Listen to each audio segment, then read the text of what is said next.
Dentro de los expertices, Paula se ha dedicado, pero por años. Yo recuerdo a Paula hace muchos años incluso. Y lo digo en el sentido súper positivo, ¿no? Cuando alguien se dedica años a un tema tan vigente como el de hoy, va logrando expertise. Y lo interesante de Paula es que esa expertise que tiene que ver con las generaciones, nos lo va a compartir, pero en el mundo de ahora. No nos va a hablar de las generaciones de hace 20 años, ahora. Con lo cual lo que va a traer Paula tiene que ver con lo que nos pasa ahora, ¿sí? Ella es profesora en la Universidad Torcuato Di Tella, entre otras cosas. Ha escrito libros, dirige una organización con personas. Así que, Paula, gracias por haberte sumado, por haber venido en auto. Te lo dejo a vos, es todo tuyo. Si querés alguna silla o si estás bien o si estás parada, ¿estás bien? Bueno, bien. Mucha suerte. Estoy bárbara. Gracias, Álvaro. Bueno, hola a todos. Bueno, ¿ya pudieron escanear el QR? Ah, ok. ¿No llegan? Sí, ¿lo podemos poner allá? ¿Sí? ¿Se puede poner allá en esa pantalla el QR? ¿Sí? Ok. Ahí va. Si no, pónganlo, lo tienen ahí. Si no, se paran y lo buscan. Dale. O sea, no están atornillados, ¿está bien?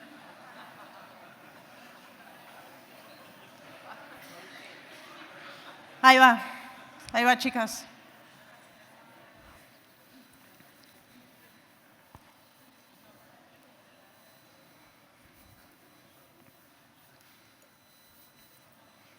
Bueno, la idea con ese QR es que mientras yo voy hablando, porque para aprovechar un poco el tiempo ahora hacemos un poquito de academia, o sea, ponemos marco teórico. Mientras yo voy hablando todo lo que se les ocurre, van poniendo preguntas o comentarios. Entonces después nosotros vamos a tener ahí a Inés que lo va leyendo y entonces cuando yo termino, en vez de repetir las cosas, vamos a seleccionar y vamos a ir más rápido, ¿tá?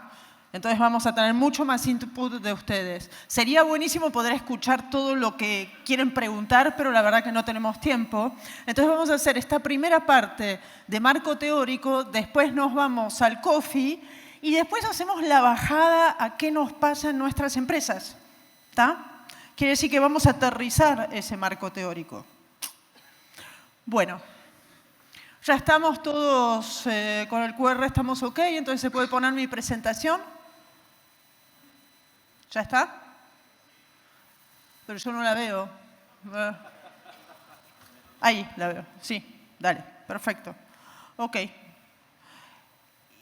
¿Y dónde tendría que estar apuntando para que cambie? Ahí. Ok. Eso a uno lo pone más innovador. Mirás acá, pero apuntás allá. Ese está buenísimo. Bueno, entonces, yo voy a hablar del cambio de época, así que lo que dijo Seba Campanario antes, la verdad que me viene como anillo al dedo. Quiere decir, ya sabemos que estamos en un momento de grandísimo cambio, la tecnología está modificando muchísimo las cosas y desde la perspectiva, yo voy a hablar desde la perspectiva de las personas, los grupos, el ecosistema, las organizaciones, estamos viviendo quizás la transformación más profunda de la historia de la humanidad. Entonces, ustedes me pueden decir, no, pero mirá, siempre la humanidad fue evolucionando. Sí, es verdad, pero nunca de una manera tan profunda y veloz a la vez. Entonces, transformación muy profunda, la más profunda. Desde la perspectiva del cambio, decimos es un momento de cambio disruptivo. ¿Qué pasa en un momento de cambio disruptivo?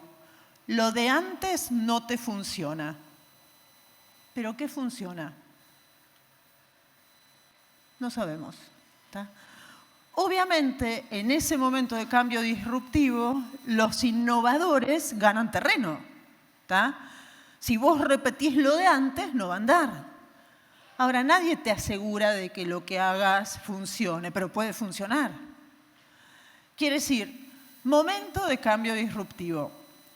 Transformación más profunda de la historia. Y en esta transformación estamos en un cambio de época, si quieren, cambio disruptivo, todo se resignifica. Se resignifica qué es el trabajo valorado, se resignifica qué es el compromiso, se resignifica qué es el esfuerzo, se resignifica qué es el trabajo, cuál es la relación entre el trabajo y la vida, se resignifica qué es calidad de vida, todo, ¿tá? Todo se resignifica. Entonces, nosotros vamos a tratar de entrar en cómo esto nos impacta en la gestión, cómo nos impacta todos los días en las cosas que hacemos y cómo eso finalmente implica que para yo sobrevivir exitosamente en este cambio de época, lo que voy a tener que cambiar es mi modelo mental. ¿Tá? Quiere decir que un momento de cambio gigantesco. Y el primer capítulo, vamos a pasar por 4 capítulos como si fueran 4 paradas. El primer capítulo tiene que ver con el cambio de época. Y voy a usar, para no hablar de mis propias teorías, que eso no queda muy bien, voy a usar la teoría de Frédéric Laloux, que es un señor que escribió un libro que se llama Reinventando las organizaciones, que les recomiendo. Quizás es el mejor libro de management de los últimos 6 años.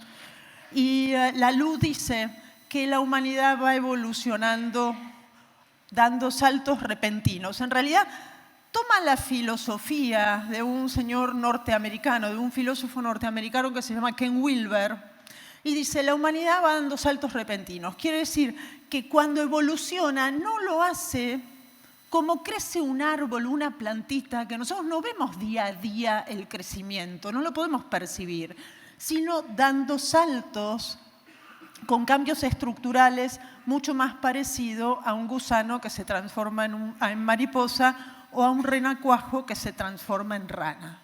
Bueno, les cuento que nosotros estamos en uno de esos saltos. Ya les digo que liderar equipos, liderar gente en un salto es complicado. ¿Tá? Es complicado, ¿por qué? Porque de nuevo, lo que antes te funcionaba hoy no te funciona. Entonces, en esta época, en este momento de saltos, ¿qué pasa con estos saltos? Bueno, cada salto trae innovaciones. Normalmente esas innovaciones que Laloux llama quiebres son una respuesta a las disfuncionalidades del momento anterior. ¿Cuáles son las innovaciones que trae este salto? Por eso les traigo esta teoría, porque tiene una síntesis que es genial. ¿Qué es esta? Estos son los 3 quiebres que trae este último salto. El primero, autogestión. Self-management, dice Laloux. ¿Por qué autogestión? La gente valora gestionar su tiempo, valora tener un nivel alto de autonomía. Quiere decir, no quiero que me bajes y me digas qué hacer, quiero tener libertad para hacer. Esto trae de la mano el que aparezcan estructuras donde hay equipos autónomos que se autogestionan o modelos de negocios basados en la autonomía. Por ejemplo, hoy el contact center que gana más premios a la innovación se llama LiveOps y son 30.000 personas trabajando desde sus casas. Trabajando desde sus casas.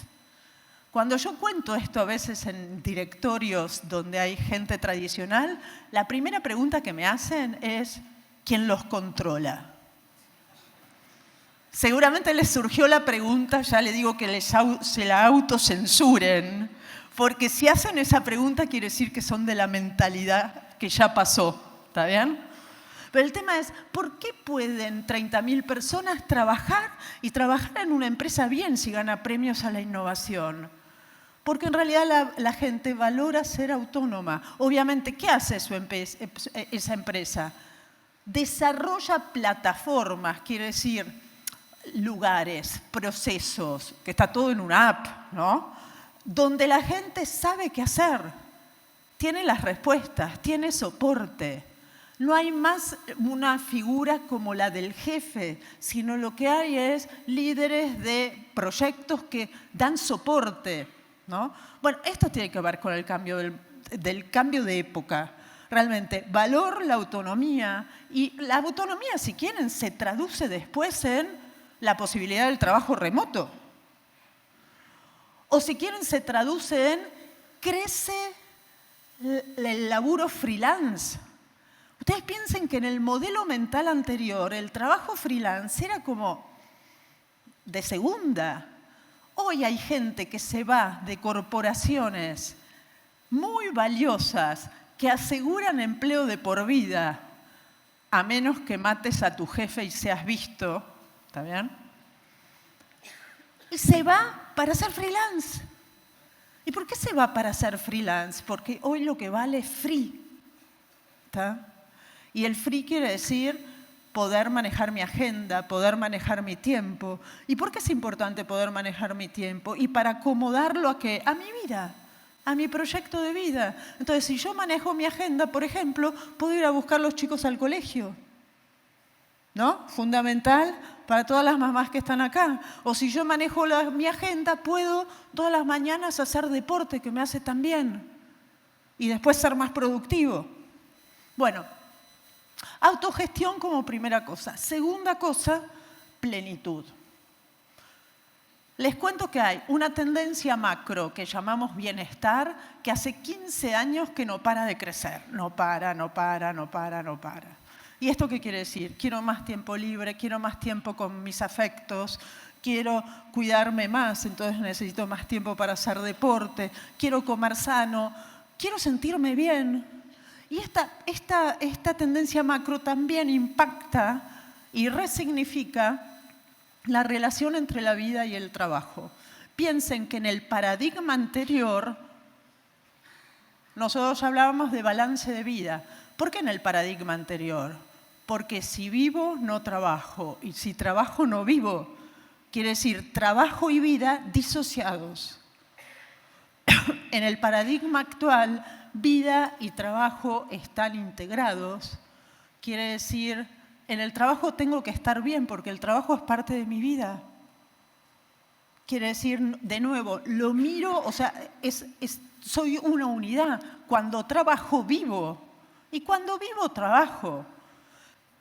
Si yo estoy a la noche en mi casa o a la tardecita revolviendo una sopa y me llama alguien de mi equipo para consultarme algo, ¿qué estoy haciendo? ¿Cocinando o trabajando?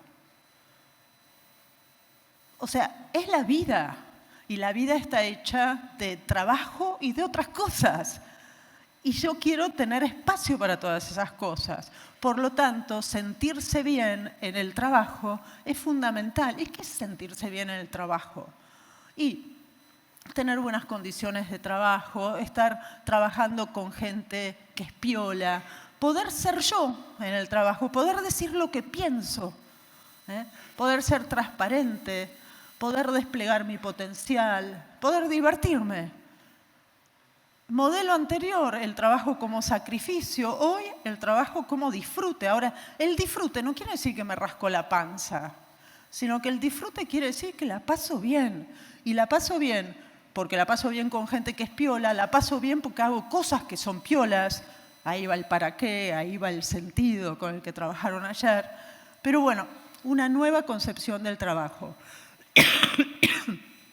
Y fíjense que el tercer quiebre es el propósito. Es justamente el para qué. Entonces, hoy tenemos la gente que busca identificarse con los valores de la empresa en la que está. Y cuando las empresas tienen dueño, que los dueños son la personificación de los valores de la empresa, buscan identificarse con los valores del dueño o dueña, ¿tá? A todos nos importa el para qué hoy. Entonces, mientras antes la gente entraba a trabajar a un lugar y solamente lo que preguntaba era qué tenía que hacer y en qué horario, hoy la gente se pregunta, ¿para qué está esta empresa? ¿Cuáles son sus valores? ¿En qué impacta? ¿Qué es lo que hace? Y lo que busca es estar orgulloso del lugar donde trabaja. Por otro lado, ya tenemos a los jóvenes, que saben que yo voy a hablar de los jóvenes, ya tenemos a los jóvenes preguntándose el para qué cuando todavía no empezaron a trabajar.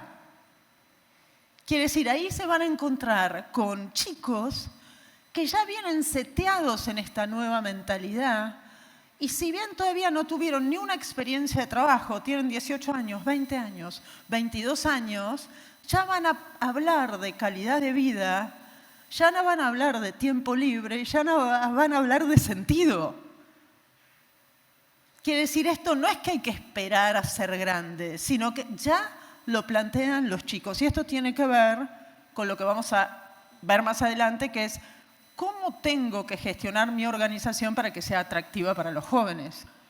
Pero ya saben que una respuesta es que la tengo que gestionar con esto. Ahora, estos son los 3 quiebres entonces que traen esta nueva época y venimos de la mano de Laloux a decirlos porque hace una grandísima síntesis con esto. Ahora, estos 3 quiebres finalmente nos terminan impactando en 2 cosas.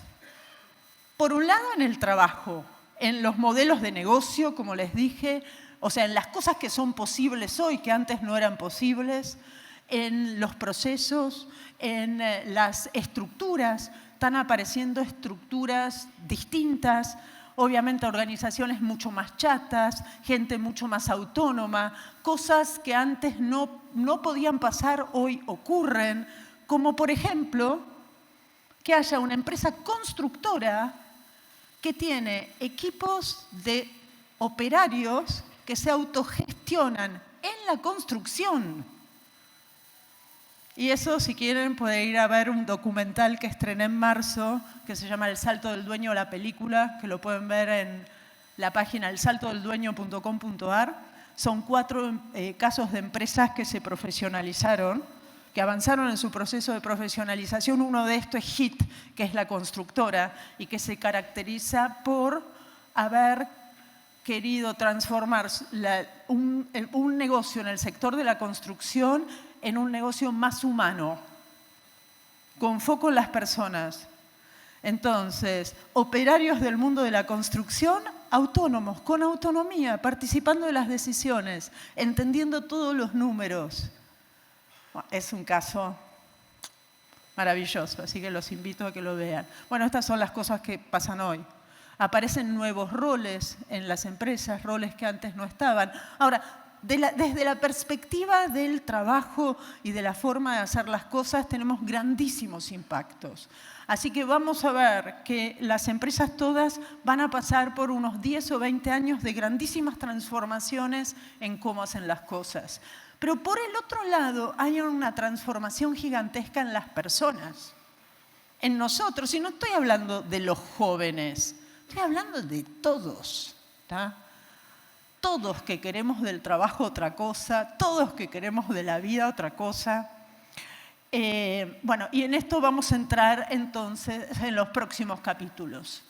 Tomando en cuenta que cuando nosotros gestionamos en nuestra empresa, la gestión, el management, es una tecnología. ¿Qué quiere decir que es una tecnología? Quiere decir que yo tengo cargado un sistema operativo que es, llámenlo sistema de creencias, modelo mental, paradigma, mindset, llámenlo como quieran, pero es un sistema operativo que yo tengo cargado que es inconsciente. Lo cargué en la adolescencia, en mis primeras experiencias de trabajo, lo tengo cargado. Cuando yo me enfrento a un problema o a una situación, tomo decisiones basadas en ese sistema operativo. ¿Qué me dice? ¿Se puede, no se puede? ¿Es posible? No, no es posible. ¿Te va a andar? ¿No te va a andar? Y ese es inconsciente. Quiere decir que si yo quiero cambiar la forma de hacer las cosas, ¿qué tengo que ir a cambiar? Mi sistema de creencias. ¿Tá? Así que en realidad el objetivo mío hoy es apuntar o colaborar a la transformación del sistema de creencias de cada uno de ustedes. Y en realidad no transformación, sino ampliarlo, ¿no? Abrir a cosas distintas que pueden ocurrir. Y fíjense esta frase de Peter Drucker, que la tengo ya gastada, tanto que la uso. En épocas de turbulencia, el problema no es la turbulencia misma, sino actuar con la lógica del pasado. Si yo actúo con la lógica del pasado, voy a seguir teniendo los mismos problemas. Lo que tengo que hacer es cambiar de lógica. ¿Tá? Entonces, ¿cómo incorporo una lógica nueva? Y ahí me voy a lo que decía Seba antes. Incorporo una lógica nueva si veo cómo son posibles otras cosas. Si salgo, si estoy adentro, si estoy tranqueras adentro, o sea, con una conducta muy endogámica, es muy difícil que yo cambie el sistema de creencias. El sistema de creencias, de alguna manera, se ve bombardeado cuando yo salgo y veo que otras cosas son posibles. Quiere decir que esta época de grandísima transformación nos obliga a ir a la frontera. Ir a la frontera quiere decir, ¿qué hacen los otros? Por eso son tan buenas estas reuniones y estos congresos CREA, porque encontrarme con otro ya me abre a otras posibilidades. ¿Tá? Bueno, entonces, no actuar con la lógica del pasado. Entonces, la primera pregunta es, ¿con qué lógica están operando? Esta es la pregunta que les quiero dejar en este primer tramo. Y para hablar brevemente de cuáles son las cosas que están cambiando, bueno, acá nos podríamos quedar días, ¿no? Días. Pero bueno, lo que les digo es, cuando uno da vuelta hoy por las empresas y le pregunta, ¿sí, qué tal? ¿Cómo andan ustedes? Estamos en un grandísimo cambio. Todas te dicen lo mismo. Pero obvio, si estamos en la época que describió Seba antes. Entonces, hay algunas empresas más tradicionales que están haciendo cambios pequeños y hay otras empresas que están haciendo cambios muy grandes, muy grandes y muy rápido. Ahora, empresas repensando su propósito, cambiando su estructura, cambiando sus canales de distribución, comprando otras empresas, cambiando directivos. Por ejemplo, un banco que tenemos en el país muy grande cambió toda la primera plana de directivos. No lo hizo solo acá, lo hizo en el mundo. Y hoy tenés como número 1 alguien que viene del mundo de la tecnología. Mujer, encima. Quiere decir, no más alguien de carrera bancaria. ¿Y esto por qué es? Justamente por un problema de sistema de creencias. Había que traer a alguien con un sistema de creencias distinto para hacer las transformaciones que se necesitaban. Entonces, eso es otra cosa que vemos hoy con muchísima frecuencia. Después, cambios en la forma de liderar los equipos. O sea, muchísimas transformaciones hoy en las empresas buscando también incorporar más tecnologías, volviéndose más ágiles, incluyendo a jóvenes que quieren trabajar de otra forma, implementando formas de trabajo que antes creían que no eran posibles. Bueno, ya vamos a ver algunas cosas en el panel que vamos a tener después. Me gusta este modelito que se ve ahí, que es un modelo, una esquemita que uso muchas veces con alta dirección, que dice que las empresas hoy, porque es sencillo, ¿no? Las empresas hoy están evolucionando en 2 ejes. En un eje es el foco, en el otro eje es la forma de trabajo. La empresa tradicional, ¿cómo evoluciona y hacia qué evoluciona? En foco evoluciona con mayor foco y mayor compromiso con el ecosistema. Por eso es que hoy tienen mucho auge el movimiento de triple impacto, o sea, con más foco en lo social, más foco en lo ambiental, pero también todo lo que tiene que ver con alianzas, todo lo que tiene que ver con el ecosistema donde yo me muevo.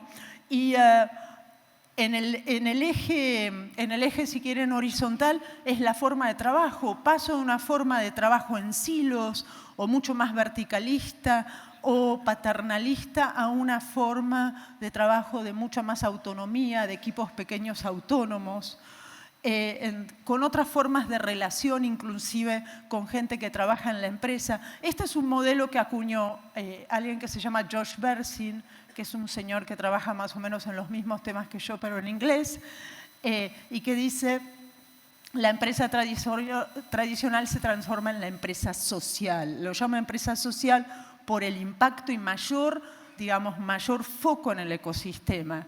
Bueno, estas son tenemos empresas que se están transformando en un eje, en el otro, en los dos. Pero hoy todas las empresas se están transformando. Entonces, momento de transformación que es clave para las empresas, y si usted me dice, ¿y en qué se están transformando? ¿Y cuáles son las tendencias? Bueno, ahí tiré algunas tendencias, pero no son exhaustivas. Autonomía, gestión de mi tiempo, incorporación de tecnología, trabajo por resultados. Lo rutinario se automatiza, entra la tecnología para darme más tiempo. O sea, la incorporación de tecnología tiene que ver con el bienestar. Bueno, bienestar, innovación, inclusión. La inclusión es diversidad e inclusión como tendencia súper fuerte en los 10 años que van a venir, y es inclusión de jóvenes, de lo diferente en sentido amplio, también de adultos mayores, que es la nueva, si quieren, el nuevo segmento en el que va a haber foco en los próximos 10 años.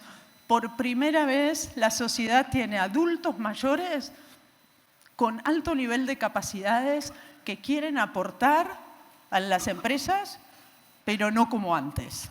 ¿Tá? Entonces, ¿cómo los incluimos? Bueno, innovación, ya dijimos, se eliminan intermediaciones, porque lo permite la tecnología, colaboración, la gestión de la experiencia, quiere decir, empezamos a pensar en experiencia cliente, experiencia empleado. ¿Cómo es que pienso en la experiencia empleado? Por ejemplo, Telecom tiene una gerencia de experiencia del empleado remoto. Tiene 8.000 personas en remoto, post-pandemia. Gerencia de experiencia empleado remoto. ¿Qué hace esa gerencia? Bueno, se ocupa de cómo el empleado que está en remoto tiene compromiso, vive la cultura, se siente miembro de un equipo, estando remoto. Todos los temas que tienen que ver con datos, importantísimos como valores, la agilidad y la transparencia. Y esto no es exhaustivo, podríamos haber puesto ahí muchas más cosas. Pero bueno, en esto van cambiando las empresas. Si me voy al tercer capítulo, esperen que tome un poco de agua, que son las personas. Bueno, hay una grandísima transformación. Bueno, relación persona-trabajo, ya ni les cuento, porque esa la conocen. De vida y trabajo disociados, dijimos asociados, el trabajo es parte de mi vida. Sigue bienestar, plenitud, disfrute como tendencia macro, y lo que está pasando, y que es una grandísima cosa, grandísimo impacto, es se resignifican totalmente el tiempo, el espacio y algunas otras cosas, como por ejemplo, ¿qué es el éxito? El tiempo. La gente quiere administrar su tiempo. Perdón que tengo tos del frío que hacía anoche. Gracias. Gracias por el agüita.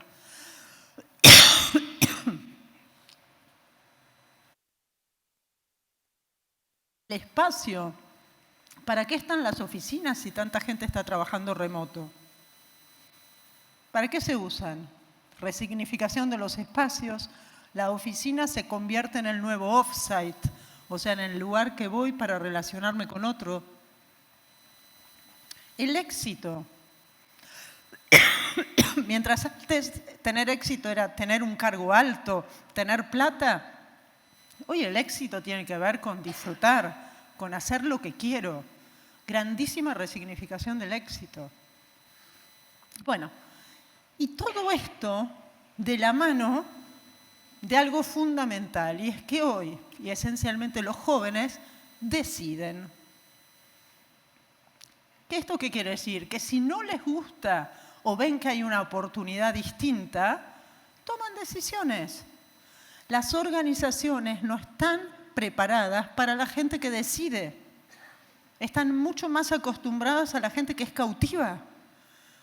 Hoy, no, gracias, voy bien, aparte estoy terminando, gracias chicas. Hoy la gente decide. Entonces, post pandemia, la rotación aumentó en todos lados. Fíjense que la rotación aumenta pese a las crisis. Estamos por primera vez en una crisis mundial que es financiera, ambiental, y geopolítica, de todo tenemos. Y sin embargo la gente toma decisiones y deja trabajos. Trabajos que le dan seguridad. ¿Esto por qué es? Porque en realidad tienen prioridad otras cosas en la toma de decisiones. Y las otras cosas tienen que ver con la vida que quiero vivir. Entonces, con lo que hace sentido para mí. Y esto no solo los jóvenes, sino en realidad hoy todos. Todos.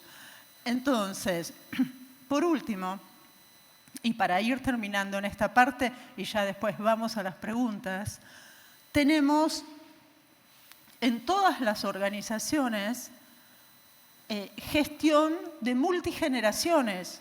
Hoy en todas las organizaciones hay 4 generaciones, baby boomers, X, centennials, millennials, conviviendo juntos.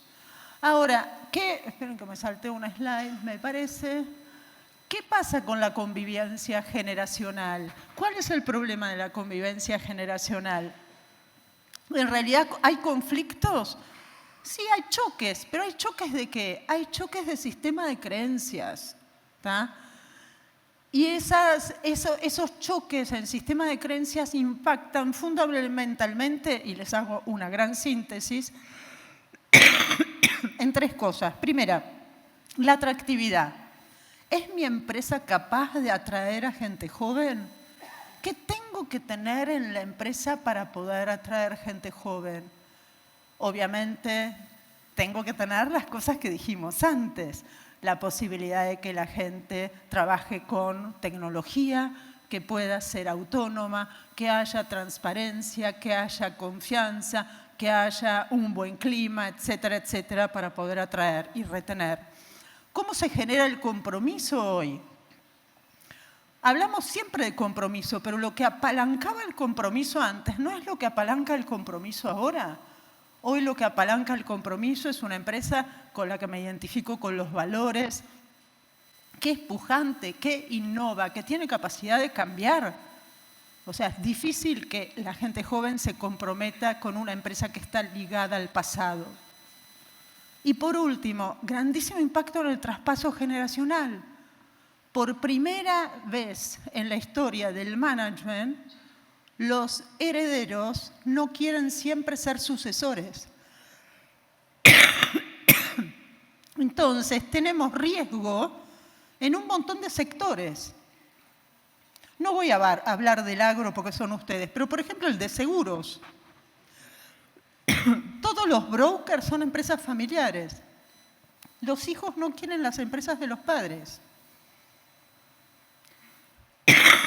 Entonces, la pregunta con la que los dejo antes de ir a las preguntas es: ¿cómo hacemos para que nuestras empresas sean atractivas para nuestros jóvenes y para los jóvenes en general? Porque necesitamos jóvenes para entender este mundo que viene, este cambio de época que viene. Si no tenemos jóvenes, es muy difícil comprenderlo. Así que necesitamos de los jóvenes. ¿Cómo hacemos para atraerlos? ¿Y qué preguntas, Inés? Ay, que mientras tomo un poco de agua. Dale. ¿Cómo puede ser joven una empresa que no tiene jóvenes? Perdón. ¿Cómo puede ser joven una empresa que no tiene jóvenes? Bueno, yo diría que lo joven tiene que ver con la capacidad de cambiar, con la capacidad de estar a tono con la nueva época. ¿Ah? Ahora, nosotros decimos, ¿son los jóvenes solamente los que abrazan determinadas cosas que tienen que ver con la nueva época, como la autonomía, la incorporación de la tecnología, la agilidad para hacer las cosas? No, también puede ser gente grande, pero tenés que haber aprendido. Entonces, imagínense que uno ve una película. Ves una película donde hay gente joven trabajando, trabaja en cualquier lado, a veces algunos trabajan en forma remota, rápidamente dan respuesta, son ágiles, incorporan tecnología, les gustan los cambios, son curiosos con los cambios. Esa es una película. Y otra película es una empresa que funciona como siempre, que dice nosotros siempre lo hicimos así, donde la gente hace lo que tiene que hacer, pero no va más allá de lo que tiene que hacer y que tiene dificultades para aprender y para incorporar nuevas cosas. Esas son las películas. Después la edad de la gente que está dentro no importa. Quiere decir que es finalmente la agilidad para el cambio. Ine. Vamos con otra.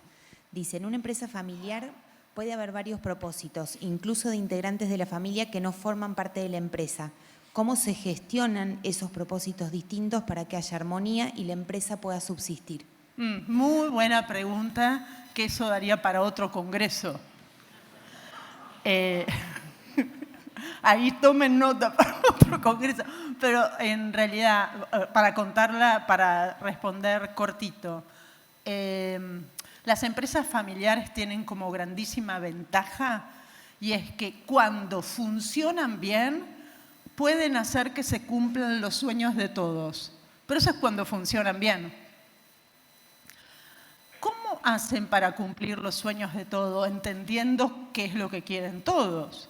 Donde uno a veces tiene sucesores que no quieren estar en el negocio y a veces tiene otros que sí.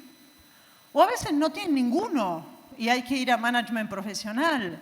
Pero bueno, para que una empresa de familia funcione bien, lo primero que hay que escuchar es qué hace sentido para cada uno.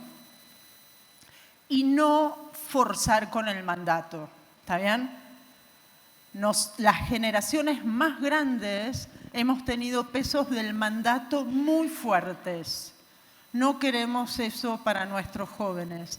O sea, cada uno puede ser mucho más pleno cuando hace lo que ama.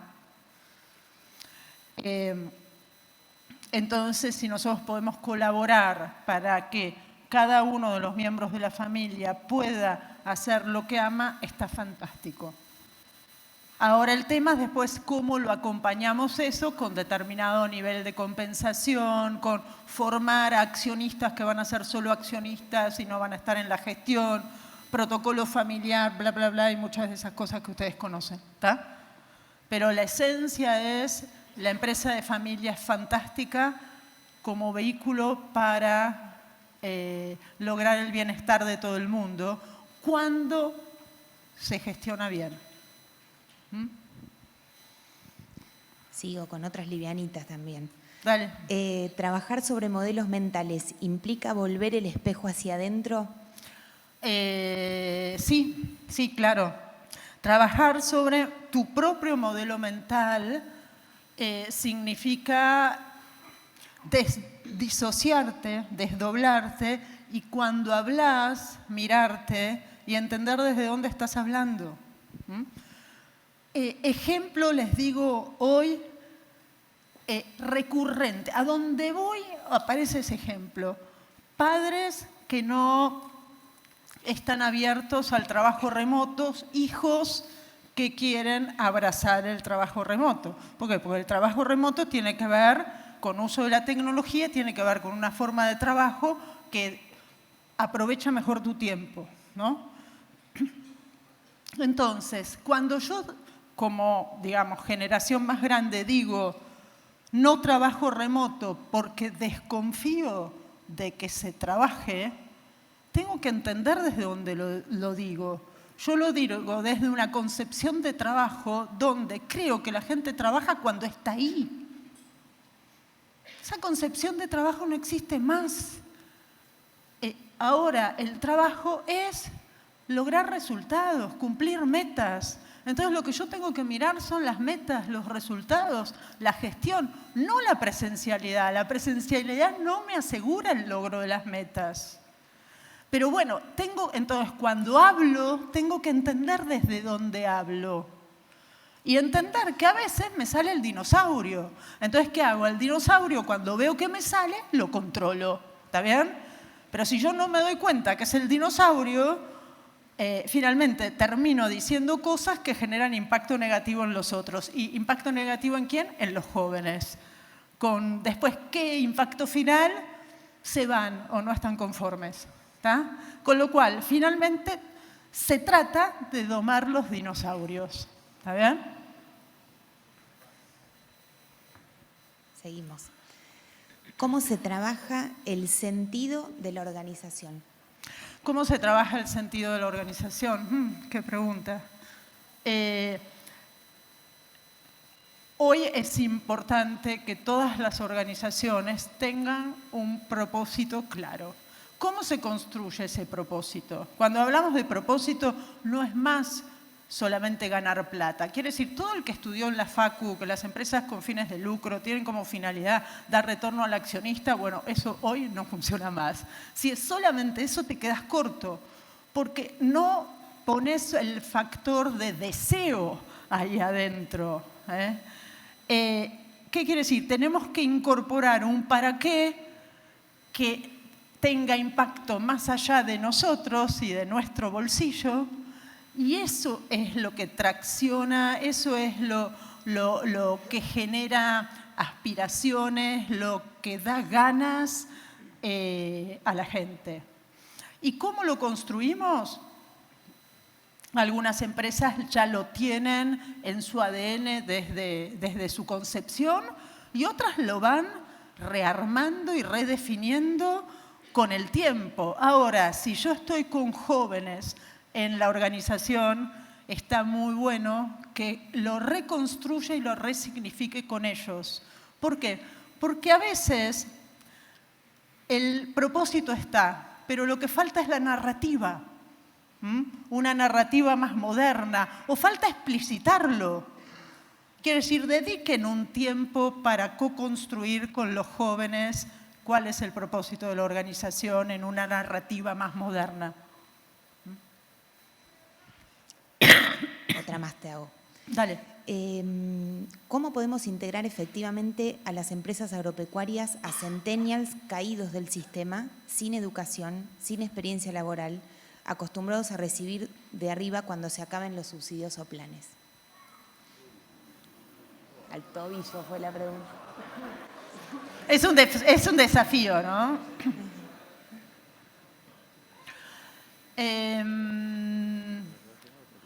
Bueno, yo creo en la transformación de las personas. Yo creo en el impacto que tienen los contextos.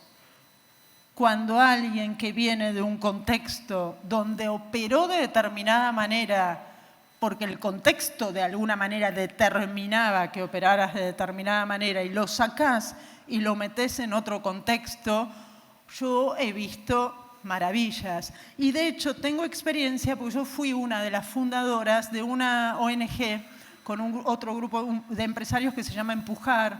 A través de Empujar ya hace como 14 años que formamos a jóvenes que vienen de contextos vulnerables para el mundo del trabajo y el estudio. Y tenemos 95% de efectividad. ¿Esto qué quiere decir? Que un pibe que viene de un contexto donde el vecino de al lado es chorro, ponele, o viene de una familia donde la mamá es la que trae el ingreso porque el papá es alcohólico, ponele, logra laburar o logra estudiar y con eso impacta en todo el contexto familiar. Y vos decís, ¿y qué es?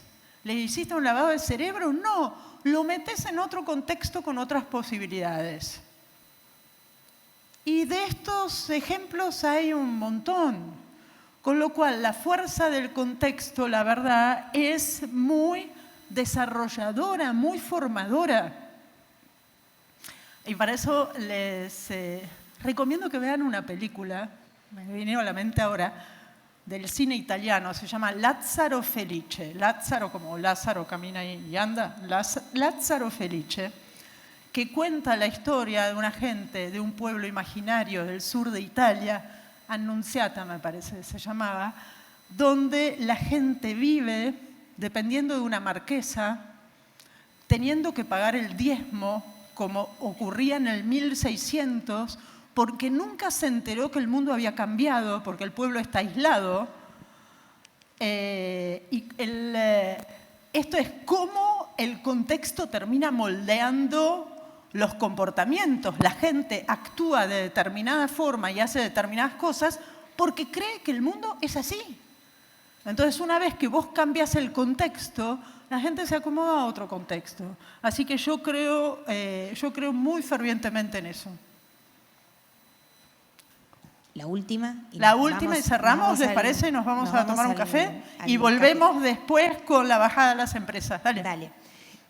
¿Cuándo es el momento de pasar de la integración al traspaso generacional? Y dentro de esta sumaron, ¿cómo crees que va a impactar la inteligencia artificial que trajo Sebastián Campanario en las empresas agropecuarias? Wow, esas son dos preguntas en una. La primera sobre el traspaso generacional es muy difícil de contestar, el cuándo, porque eso, cada familia es una telenovela venezolana. Así que no podemos generalizar, ¿no? No podemos generalizar. Lo que sí es, hay que escuchar la necesidad de espacio de los jóvenes. Si no hay espacio, se van. ¿Vean? Quiere decir que uno está obligado a dar espacio. Y la otra parte de la pregunta, que ya me la olvidé, y vos también.